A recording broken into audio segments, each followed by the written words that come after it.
ప్రియమైన మిత్రులారా, యావత్ భారతదేశ ప్రజలారా, ఉద్యమాలు పుట్టిన నేల ఉస్మానియా యూనివర్సిటీ తరపున ఈ తెలంగాణ ప్రజలందరికీ చేతులెత్తి నమస్కరిస్తున్నాం.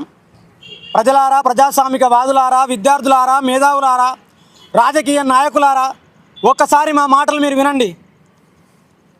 గురజాడ అప్పారావు ఒక మాట చెప్పిండు, దేశమంటే మట్టి కాదో, దేశమంటే మనసు అని గురజాడ అప్పారావు చెప్తే, దేశమంటే అదానిదోయ్, దేశమంటే అమ్మానిదోయ్, నేను అమిత్ షా ఈ దేశాన్ని అదానికి అంబానికి అమ్మేస్తా అని చెప్పి నరేంద్ర మోడీ చెప్పిండు. ప్రజాస్వామ్యం అంటే ప్రజల కొరకు, ప్రజల చేత ప్రజలు ఏర్పాటు చేసుకుంది ప్రజాస్వామ్యం అయితే, అదానీ అంబానీ కొరకు ఏర్పాటు చేసుకుంది బీజేపీ, భారతీయ జనతా పార్టీ, ఈ భారత ప్రభుత్వం. ఎవరు ప్రశ్నించినా బీజేపీని అర్బన్ నక్సల్ట్ అంటారు. ఇగో ఈ బుక్ చూడండి అందరూ. ఈ బుక్ ఏంది? భారతదేశ రాజకీయ ఖైదీల గొంతుకలు, చందమామను ఎంతకాలం బందీ చేయగలని బుక్ ఉంది. ఈ బుక్కులో ఏముంది? బీజేపీ ప్రభుత్వానికి ప్రజల పక్షాన ఎవరు ప్రశ్నించినా అర్బన్ నక్సల్ ముద్ర వేయాలి, లేకపోతే దేశద్రోహి ముద్ర చేయాలి, జైల్లో పెట్టాలి. మీ దృష్టి తీసుకొస్తున్నా 2014లో మీరు అధికారంలోకి వచ్చిన తర్వాత నేటి వరకు ఈ దేశంలో అత్యధికంగా హత్యలు, అత్యాచారాలు మహిళల మీద మీరు పరిపాలిస్తున్న ఉత్తరప్రదేశ్ బీజేపీ పాలిత రాష్ట్రాల్లో జరిగినాయి కదా, మరి దీనికి సమాధానం ఏడ చెప్తావు? ఎవడు బీజేపీ వ్యతిరేకంగా మాట్లాడిన అర్బన్ నక్సల్ అంటారు. నిన్న మొన్న గాదేని మీరు అరెస్ట్ చేసిరు. నేను మాట్లాడుతున్నా, ఎన్ఐఏను నేను చిన్న ఉన్నప్పుడు పేపర్లు చూసుకొని దేశంలో పెద్ద పెద్ద సంఘటనలు జరిగినప్పుడు ఎన్ఐఏ దర్యాప్తు చేసేది. ఎన్ఐఏ చేతిలో నిన్నే దగ్గరికి ఎందుకు వచ్చింది? ఎన్ఐఏ సంస్థ చేతిలో నిన్నే దగ్గరికి వచ్చి ఏం తెలుసుకోపోయింది? 160 మందికి అన్నం పెడుతూ నిన్నే ఒకసారి వాళ్ళ బాధలు అడుగురి. ఇన్నే ఏం చేస్తున్నాడో చెప్తాడు. ఇవాళ ఇన్నే గురించి ఏమేదో మాట్లాడతలేరు. విద్యార్థులు మేము తీవ్రంగా ఖండిస్తున్నాం. అమిత్ షా ఒక ప్రంజితత్వం ఒక మాట అంటాడు, పేదవాళ్లకు హెల్ప్ చేస్తే, పేదవాళ్లకు సహాయం చేస్తే ఆ మనిషి గొప్పోడు అంటారు. అదే పేదవాళ్ళను ప్రభుత్వము, రాజ్యము దోపిడీ చేస్తుంది అని చెప్పి అదే వ్యక్తి మాట్లాడితే ఆయన రాజద్రోహి అంట. అంటే ఇప్పుడు బీజేపీ ప్రభుత్వం ఇదే పథకాన్ని, ఇదే పనిని ప్రారంభిస్తుంది, ఇదే పనిని కొనసాగిస్తుంది. చెప్పు. నిన్న మొన్న మన తొలి వెలుగుల రఘునందన్ రావు మాట్లాడుతుండు రగన్నతోని. నేను చూసిన, mister Raghunandan Rao, I'm asking one question, tell me answer. నువ్వు అదే నెలలో పుట్టావు, నేను అదే నెలలో పుట్టినా. రగన్న నీకు మన కాకోళ్ళ నోరుందని కవకవ కొడుతున్నావు. నువ్వేం చేసినావు మెదక్ జిల్లాలో నాకు తెలియదా? నేను అదే గడ మీద పుట్టాను, నువ్వు అదే గడ మీద పుట్టావు. కేసీఆర్ పుట్టిండు, గద్దర్ పుట్టిండు, వేలాది మంది ఉద్యమకారులు పుట్టిరా నేలలా. ఏం తెచ్చినావు మా మెదక్ జిల్లాకు? అర్బన్ నక్సల్ అని చెప్పి రగన్న మీకు అంటావు. నెక్స్ట్ అంట అర్బన్ నక్సల్ అంత చూస్తావంట. అర్బన్ నక్సల్ ఏంది? ప్రశ్నించాలంతా అర్బన్ నక్సలేనా? పెట్టుకో, జైల్లో లేచి ఈ దేశంలో పిడతలందరూ జైల్లో పెట్టు రఘునందన్ రావు. నువ్వు తెలుగు కల్లో అనుకున్నా, నువ్వు అడ్వకేట్ అనుకున్నా, నీకు బండి సంజయ్కి ఏం తేడా ఉందే? ఆయన ఐటమ్ నెంబర్ 6 ఆయనకి అన్నావు నువ్వు. ఇదా మీరు చేసే పరిపాలన? మీరు అంత అర్బన్ నక్సలైట్లు అంటే ఇగో కేసీఆర్ మోస్ట్ పార్ట్ మీద ఏమన్నాడు మీకు వినిపిస్తా. ఆయన కూడా జైలు వేయరి. ఇనాల మీడియా ద్వారా తెలంగాణ సమాజం అందరూ చూడాలి. ఎవరు మాట్లాడిన నక్సలైట్లు అంటే ఈ దేశంలో. సీఎం రేవంత్ రెడ్డి ఏమన్నాడు వినండి. నక్సలైట్లు అంతరించిపోతే రాజకీయ అరాచకం, దోపిడీ తీవ్రంగా పెరుగుతుంది. సీఎం రేవంత్ రెడ్డి, ఈయన సీఎం కాదు, ఈయన కూడా అర్బన్ నక్సలైట్లు. వినండి అమిత్ షా. ఇంకోటి కేసీఆర్ చెప్పిండు, మాజీ సీఎం, ప్రపంచంలో మార్క్సిజాన్ని మించిన గొప్ప సిద్ధాంతం మరొకటి లేదు, మావోయిస్ట్ సిద్ధాంతమే నా సిద్ధాంతం. ఇగో ఈయన కూడా నక్సలైట్, జైలు వేయరి. కేసీఆర్ కూడా జైలు వేయాలి. అడవులు సురక్షితంగా ఉంటేనే మనం సురక్షితంగా ఉంటాం. మనుషులకు ఆక్సిజన్ చాలా ముఖ్యం. నక్సలైట్లు అడవిలో ఉన్నారు కనుకే అడవుల ఖనిజ సహజ వనరులు సురక్షితంగా ఉన్నాయి. ఐపీఎస్ రిటైర్డ్ అధికారి ప్రకాష్ సింగ్, ఈయన కూడా జైలు వేయరి. ఇగో ఇట్లా ఎవరు కూడా ప్రజల పక్షాన మాట్లాడితే వాళ్ళని అర్బన్ నక్సల్ ముద్రేసి జైలు వేస్తారు. మేము ఒకటే చెప్పదలుచుకున్నాం, ప్రజలారా మీరు ఆలోచన చేయండి. మీరు మన నిమ్మకు నీరెత్తినట్టు ఎవరి పనులు వాళ్ళు చేసుకోపోతే ప్రశ్నించడం, జైలు వేసుకుంటా అమిత్ షా మోడీ వీలు పోతురు. మీరు ప్రజలందరూ బయటకు రావాలి. మేము మీ గురించి ఎందుకు మాట్లాడుతున్నాం? మీరు పన్నులు కడితే, మీరు స్కాలర్షిప్లు కడితే మేము యూనివర్సిటీ దాకా వచ్చి చదువుకున్నాం. మేము ఆ చదువు ఎవరి కోసం ఉండాలి? ఈ ప్రజల కోసం ఉండాలి.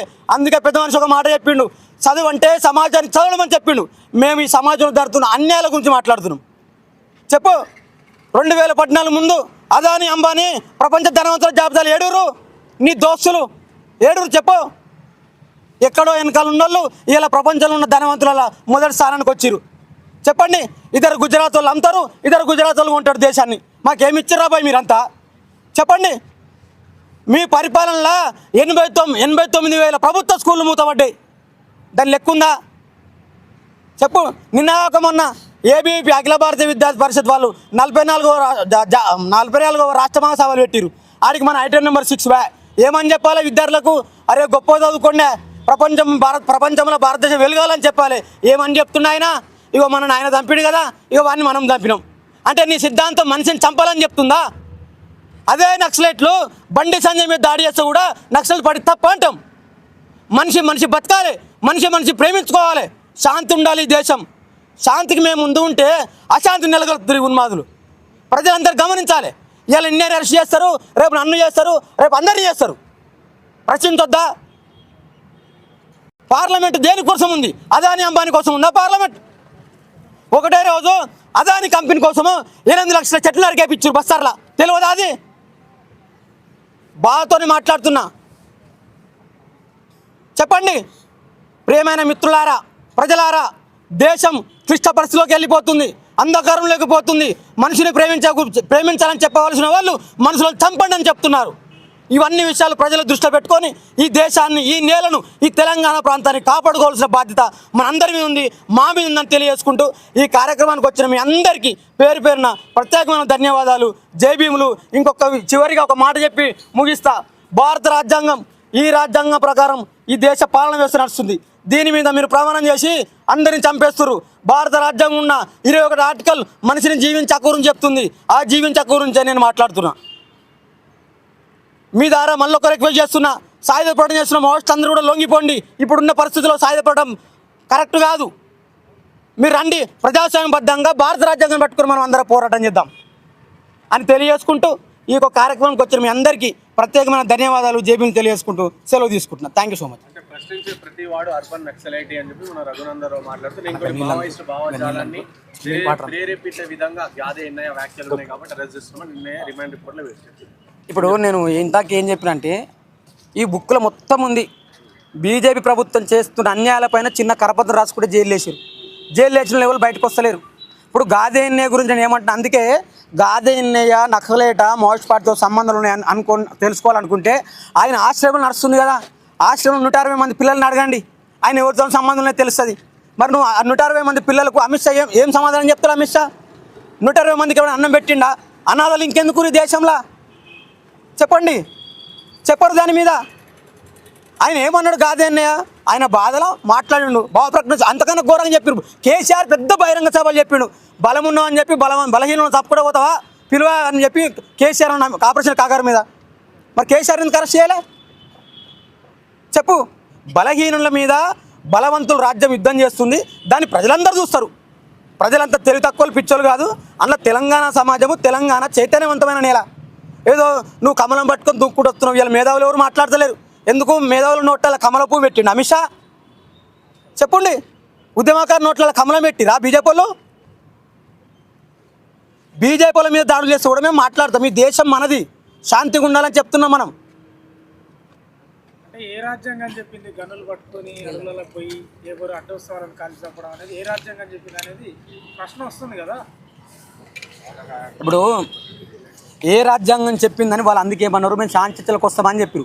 వాళ్ళు ఇన్ని రోజులు సాయుధపడడం చేసారు, మాతో కాదని చెప్పినప్పుడు వాళ్ళని పిలవాలి. పిలిచి వస్తే కదా నువ్వు ఆయనతో మాట్లాడదు కదా తెలిసేది. వాళ్ళు వస్తామంటే మీరు ఎట్లా చంపుతారు? మరి మీకు రైట్ ఇచ్చిందా? అసలు భారత రాజ్యాంగం మీద ప్రమాణం చేసిన వ్యక్తి సాక్షాత్ ఈ దేశ హోంమంత్రి ఒక డేట్ పెట్టుకొని మనుషులను చంపేస్తాడా? అసలు ప్రపంచ చరిత్రలలో మనుషులను చంపేస్తాడు స్టేట్మెంట్ ఇచ్చిన హోంమంత్రిని చూపిస్తారా?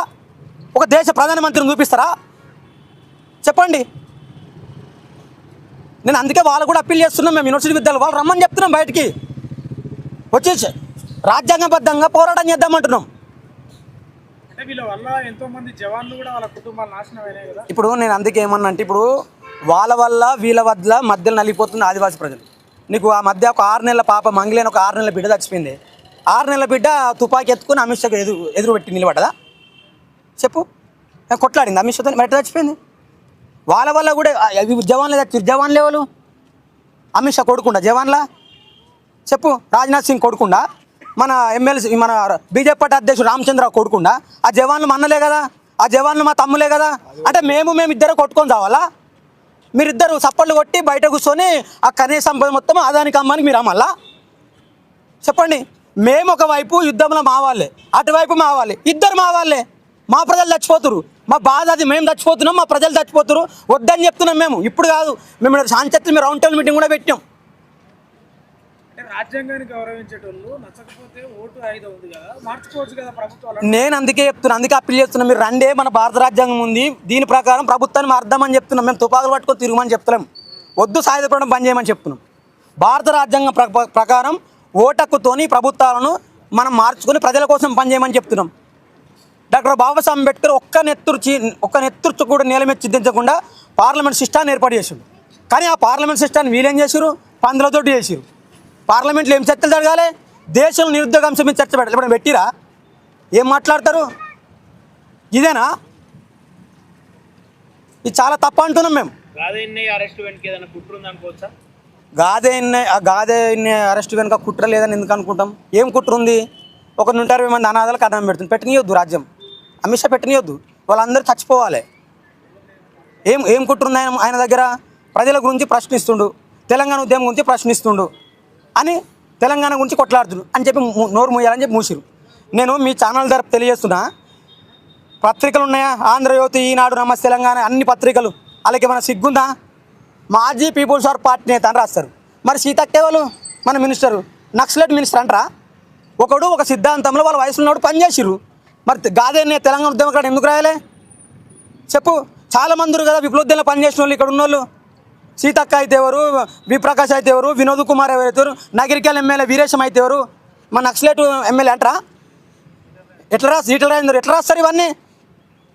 అంటే మీ ఇష్టమా? అది తప్పది. ఆదివాసులకు అభివృద్ధి చేసే ప్రయత్నం చేస్తున్నాం, వాళ్ళకి స్కూల్ కడితే స్కూల్ బెయిల్ చేస్తారంటే వాళ్ళు చదువుకోతా, ఈ నక్సలైట్లు చదవనియర్ వాళ్ళని, మేమే ఉండాలా అని చెప్పి నక్సలైట్లు అంటారని చెప్పేసి కూడా రఘునందన్ రావు మాట్లాడారు. ఆదివాసుల అభివృద్ధి రఘునందన్ రావు చెప్తున్నాం. తొలివేలు రాగన్న మీకు ఎగిరినట్టు కాదా? మాతో మాట్లాడు, నీకు ఆన్సర్ చెప్తాం. ఆదివాసుల అభివృద్ధి అంటే ఏంది? ఒకటే రోజు 8 లక్షల చెట్లు నరికేయడం ఆదివాసుల అభివృద్ధి? నీకేం బాయ్, నువ్వు దేశాన్ని ధ్వంసం చేస్తావు, ఫ్లైట్ ఎక్కి చక్కగా సింగపూర్ లండన్ పోయి బతావు, మేమేం పిలుచుకోవాలి? దుమ్ము పిలుచుకోవాలా మా ముక్కలకు? ఆదివాసులు చదువుకునే స్కూళ్ళలో క్యాంపులు పెట్టింది. చెప్పు. ఇప్పుడు వాళ్ళు నక్సలేట్లు వద్దు, వెళ్ళిపోయి కొట్లాడదాం, అడవులన్నీ ధ్వంసం చేసుకున్నాం, ఏం పిలుచుకొని బద్దాం చెప్పు? నీ గాలి నేను పిలవాలా, నా గాలి నువ్వు పిలవాలా? ఇలా మాట్లాడుతుండ్రు రఘునందన్ రావు. మేము కాదా దేశభక్తిని మాట్లాడుతున్నావు. నీ ఇల్లు ఎప్పుడన్నా మా ఊర్లో మన వాడకట్టుకున్నా అదే ఆయన ఊరు ఇల్లు, ఆయన బిడ్డ మన బిడ్డలతో చదువుకుందా? మరి మీకేం తెలుస్తుంది మా బాధలు? మీరు వచ్చి మా పక్కన కూర్చుంటే కానీ తెలిసేది. ఇదేనా మీరు చెప్పేది? ఒక్కరి పిల్లలన్నా మన పిల్లలతో ఉంటారా? మరి వాళ్ళకి తెలుస్తుంది బాధలు? ఇదంతా తప్పు అని మాట్లాడుతున్నాం మేము. రఘునందన్ రావు, నువ్వు ఎంతో కొంత మావాడు అడ్వకేట్ మా జిల్లా కింద మంచి ఎంపీ అనుకున్నాం, కానీ ఇక బండి సంజయ్ కంటే అద్మానం ఉన్నావని నాకు నిన్ననే తెలిసింది. తొలివేలు రాగన్నట్టు ఆయన తెలంగాణ ప్రజల గురించి ప్రశ్నిస్తుండే బాబు. నీ లెక్క ఒక జెండా పట్టుకొని తిరుగుతలేడు, నీ లెక్క గుజరాత్తో అమిత్ షా ఉత్తర భారత్ వాళ్ళు చెప్పులు మొత్తలేడు. ఈ తెలంగాణ మట్టి కోసము, ఈ తెలంగాణ నేల కోసము, ఈ తెలంగాణ ప్రజల కోసం కొట్లాడుతుండు, నిలబడి మాట్లాడుతుండు. ఓ నోరుందని మన కాకిలక సర్రనేగా పడుతున్నాం ఎందుకే? అది బంద్ చేసుకో. మాదదో నేల, నీదాదో నేల, ఎగిరిపడొద్దు. బలం ఉందని చెప్పి దుంకులాడితే కాలం గొప్పది. నీ బలాన్ని కూడా గుంస్తారు, అప్పుడు మిగిలి కూడా దుంకులాడాలి. అట్లా అప్పుడు నీ మీద దాడి జరిగితే కూడా మళ్ళీ నేనే మాట్లాడాలి. ఇప్పుడు నీది కూడా దుబ్బాకనే నాకు తెలుసు. నక్సలైట్లు రఘునందన్ రావు ఫోన్ చేస్తారా? ఆ జోక్ కాకపోతే ఆయన కాట ఇంటర్నేషనల్ ఏంటది ఉగ్రవాదులు ఫోన్ చేస్తారట. నా ఊరునికే చక్క తెలియదు బాబును, ఉగ్రవాదులు వెళ్తావా? మా ఊర్లో మా అయ్యని అడుగుతారు, ఎంపీ కూడా చెప్తారేమో, మా అయ్యకి తెలియదు ఆయన ఎంపీ అని. ఎందుకు? అవన్నీ డ్రామా, అదో డకోల ప్రోగ్రాం, ఏం పని లేదు. ఉద్దర ముచ్చట్లు ఉత్త కథలు ఉన్నాయి రఘునందన్ రావు, అది బంద్ చేసుకో. చివరిగా రాష్ట్ర ప్రభుత్వానికి కేంద్ర ప్రభుత్వానికి ఏం అప్పీల్ చేయబోతున్నారు ఉస్మానియా యూనివర్సిటీ వేదికగా? రాష్ట్ర ప్రభుత్వాన్ని కానీ కేంద్ర ప్రభుత్వం కానీ భారత రాజ్యాంగాన్ని అమలు చేయమని చెప్తున్నాం మేము. ఈ భారత రాజ్యాంగాన్ని అమలు చేయండి. ఈ భారత రాజ్యాంగాన్ని అమలు చేస్తే ఈ దేశంలో ఎటువంటి ఉద్యమాలు కానీ జరగవు. ఈ భారత రాజ్యాంగాన్ని అమలు చేయకపోతే ఉద్యమాలు జరుగుతాయి. ఇది అమలు చేస్తే బాగుంటుందని మేము అప్పీల్ చేస్తాం.